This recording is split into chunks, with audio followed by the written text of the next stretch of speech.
কিয়ামতের দিন আল্লাহ যে একটা ভূমিকম্প পৃথিবীটারে ধরে যাওয়ার একটা ঝাঁকুনি দিবেন, পাহাড়গুলো ভেঙে খান খান হবে, স্যাটেলাইট গুলো ভেঙে টুকরা টুকরা হবে। ওই ভূমিকম্পটা মনে হয় সাধারণ ভূমিকম্প। এই ভূমিকম্পের মতো ভূমিকম্প পৃথিবীবাসী কোনোদিন দেখে নাই। এজন্য ওই ভূমিকম্পের বর্ণনা দিতে যে আল্লাহ কোরআনে বললেন, ইন্না জালজালাতাস সাআতি লাশাইউন আযীম। নিশ্চয়ই কিয়ামতের দিনের ভূমিকম্প এটা সাধারণ ভূমিকম্প নয়, এটা সুবিশাল ভয়ঙ্করতম ভূমিকম্প। ঠিক কি না? এই কিতাবটা তো দুনিয়ার অন্যান্য সাধারণ কিতাবের মতো একটা কিতাব, তাই না? অসাধারণ, এটার তুলনা হয় না। এটার মর্যাদা কত বলে বোঝানো যাবে না। তাই এই কিতাবটার কথা বলতে যে আল্লাহ কোরআনে বললেন এটাও আজিম কিতাব। ওয়ালাকাদ আতাইনাকা সাবআম মিনাল মাসানি ওয়াল কুরআনাল আযীম। নবী হে, আপনারা আমি নিত্য পাঠনীয় সপ্তবাক্য দিয়েছি, সাথে সাথে কোরআনে আজিম দিয়েছি। এটা সাধারণ কোরআন না, এটা কোরআনে আজিম। তাহলে ভূমিকম্প এটা বড় ভূমিকম্প, তাই এটা ভূমিকম্প আজিম। এটা সুমহান কোরআন, তাই এটা আজিম। আমার আল্লাহর সত্তা এটা কি সাধারণ না সুবিশাল? এজন্য আল্লাহ নিজের পরিচয় দিতে যেও ব্যবহার করেছেন আজিম। কি ব্যবহার করেছেন? আয়াতুল কুরসি মুখস্থ আছে না সবার? আছে আছে। সব শেষে আল্লাহ বললেন ওয়ালা ইয়াউদুহু হিফযুহুমা ওয়া হুয়াল আলিয়্যুল। সবাই বলেন ওয়া হুয়াল আলিয়্যুল। তাহলে আল্লাহ নিজের পরিচয় দিতে যেও বলেছেন আযীম। তাহলে ভূমিকম্পটা বড়, এটা আযীম। কোরআন যেন কিতাব নয়, এটা আযীম। আমার আল্লাহ সাধারণ কোন সত্তা নয়, এটা আযীম। আমার নবীর চরিত্র সাধারণ চরিত্র নয়, এটাও আযীম। চিল্লায় বলো ঠিক কি না? এজন্য আল্লাহ বলেছেন ওয়া ইন্নাকা লাআলা খুলুকিন আযীম। নবী হে, আপনার চরিত্রের কোনো তুলনা হয় না। এত সুন্দর, এত অনুপম চরিত্র আপনার চরিত্র। এক মাথা থেকে পা পর্যন্ত এক ফোঁটা কালো দাগ ফেলানোর মতো কোনো সুযোগ আপনার চরিত্রের ভেতরে নাই। চিল্লায় পড়েন আল্লাহু আকবার। এজন্য কোরআন আমাদেরকে জানিয়েছে ওয়া ইন্নাকা লাআলা খুলুকিন আযীম। নবী হে, আমি আপনাকে সুমহান চরিত্র দান করেছি। সুবহানাল্লাহ। তাহলে 6 নাম্বার পরিচয় কোরআন যেটা আমাদেরকে জানালো, আমার নবীর চরিত্র ফুলের চাইতেও সুমহান চরিত্রের অধিকারী। সুমহান চরিত্রের অধিকারী। সুবহানাল্লাহ পড়েন। 7 নম্বরে কোরআন বলে আমার নবী হলো আলোর মশাল। আমার নবী কি? আরো জোরে বলেন। আলোর মশাল দেখছেন আপনারা? কে কে দেখছেন? বাকিরা দেখেন নাই? বাকিরা কি দেখছেন? হারিকেন, একজনকে হারিকেন। মোমবাতি দেখছেন কে কে? দেখি। ও, এটা মোমবাতি জেনারেশন।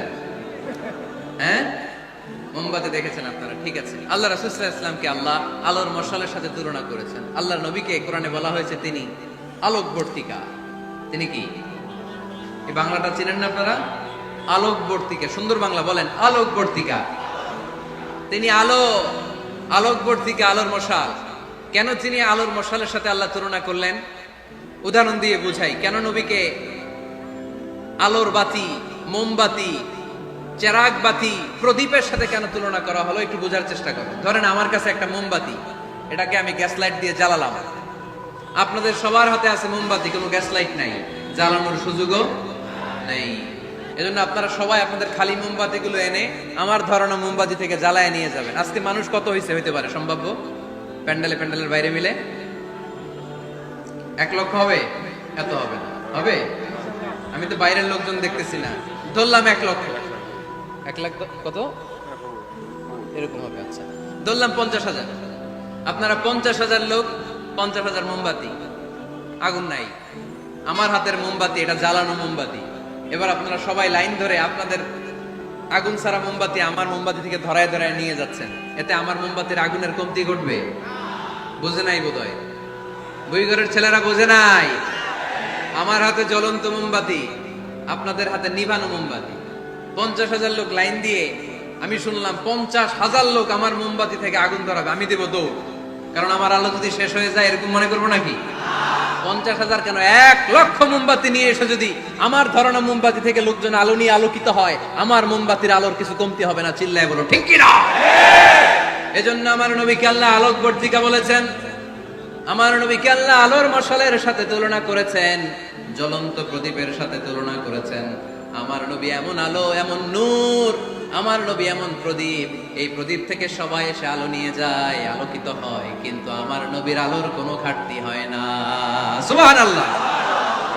এজন্য আল্লাহ বললেন, ইয়া আইয়ুহান নাবিয়্যু ইন্না আরসালনাকা শাহিদান ওয়া মুবাশশিরান ওয়া নাযীরা ওয়া দাঈয়ান ইলাল্লাহি বিইذনিহি ওয়া সিরাজাম মুনীরা। সুবহানাল্লাহ। সিরাজাম মুনীরা, আমার নবীর পরিচয়, তিনি হচ্ছেন আলোকবর্তিকা। ফররুক আহমেদ একটা কবিতা লিখেছেন, কবিতার নাম সিরাজাম মুনীরা। কি নাম? পড়ছেন আপনারা? এগুলো পড়বেন।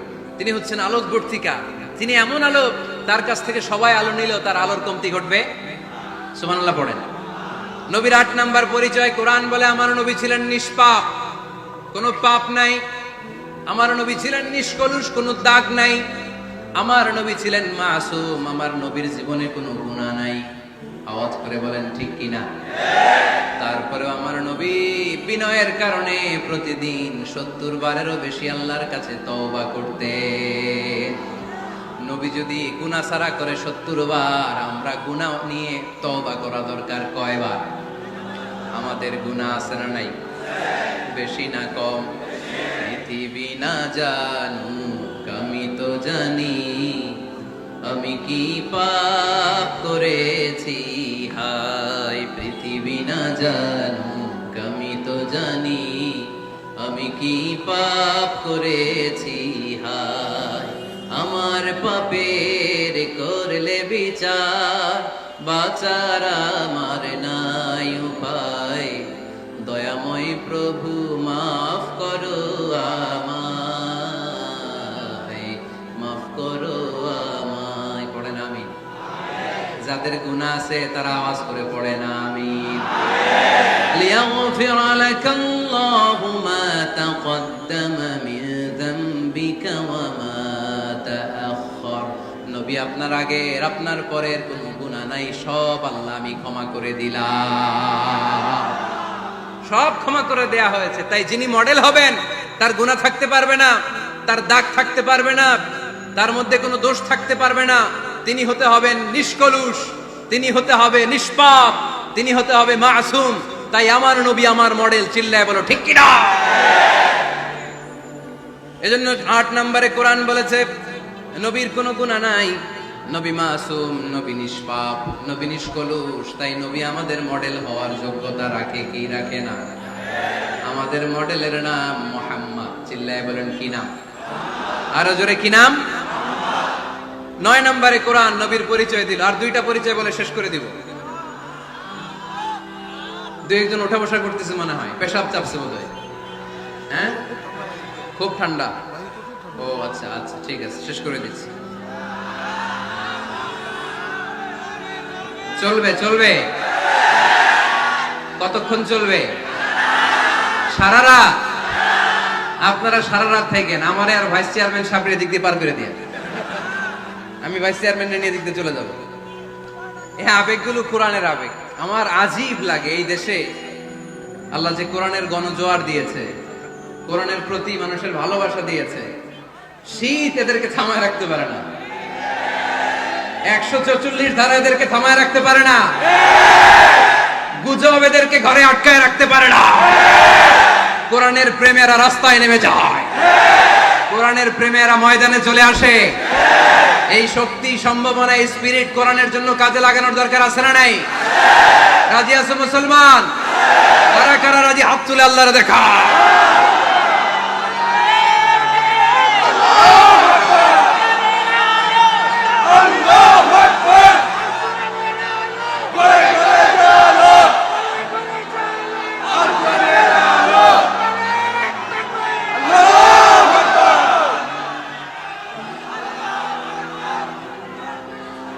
মাশাআল্লাহ।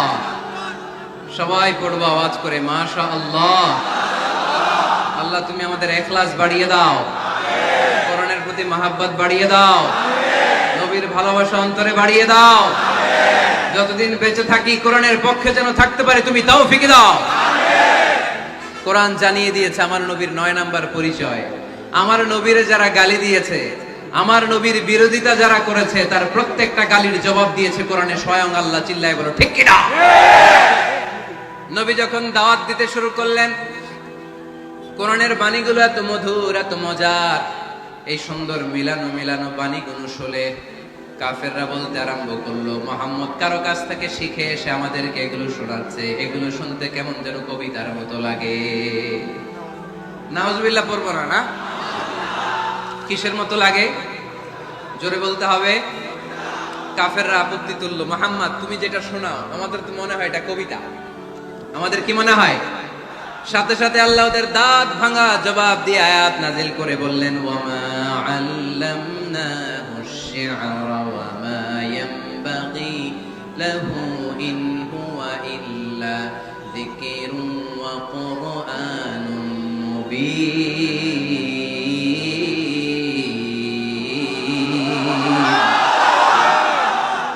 আমার নবী যা শোনায় এটা কবিতা না, আমার নবীর জন্য কবিতা জানা শোভনীয় না। আমার নবী যা শোনায় এটা উপদেশ বাণী, এটা হলো সুস্পষ্ট কোরআন। ঠিক কি না? আকাশ থেকে জবাব পাঠালো কে? আবার মক্কায় আরেক দল দাঁড়িয়ে বলল, মুহাম্মদ তুমি যা শোনাও এটা মন্ত্রের মতো লাগে, নালে মানুষ পাগল হয় কেন? তুমি যেদিকে ছোট পঙ্গপালের মতো লোকজন তোমার পিছে লাইন ধরে কেন? এটা মন্ত্রের মতো লাগে।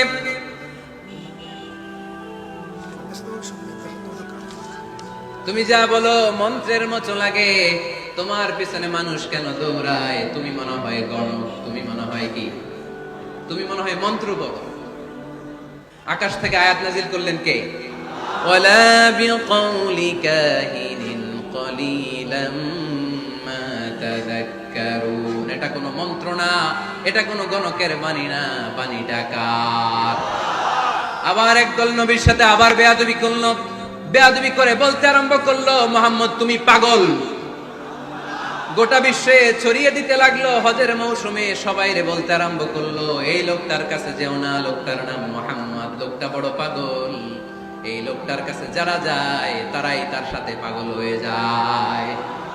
আকাশ থেকে এই বিরোধীদের জবাব নাজিল করলো কে? আমা সাহিবুকুম বিমাজনুন। তোমাদের সাথে আমার বন্ধু পাগল নয়। ঠিক কি না? যেখানেই নবীর বিরোধিতা, সেখানেই নবীর পক্ষে আয়াত নাজিল করে